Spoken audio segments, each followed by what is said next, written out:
My name is John Winston Clarke. I was born in 1963. So I was born in Smethwick. So initially I was born in Dudley Road Hospital, which, as you know, is down in the bottom end of Smethwick. And I lived on Claremont Road, lived there all my life in the family home.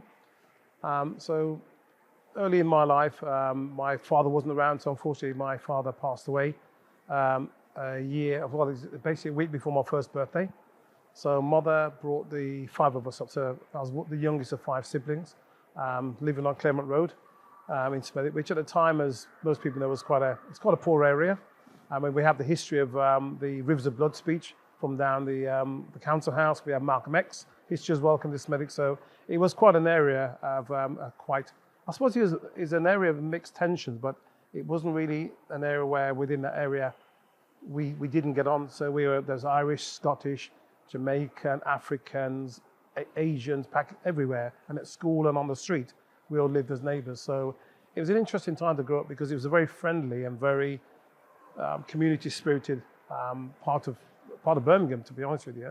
And even now, looking back and speaking to friends who I'm still in contact with from all those years ago, they still remember the days where there was trouble everywhere. Also, you could go down the road to Handsworth or Winston Green, or go up to the Quinton, where the skinheads were there. But where we were in Smethwick was tend to be a little bit more.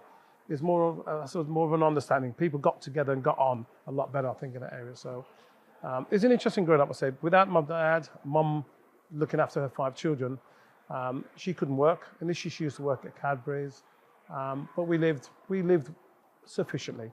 You know, we didn't have anything. I think we finally got a colour TV probably about when I was probably 15. So we had black and white TVs.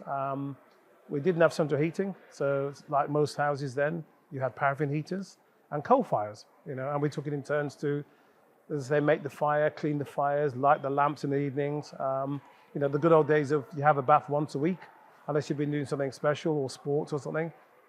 So yeah, it was a typical upbringing for that time back in the 60s, early 70s, in a poor part of Birmingham.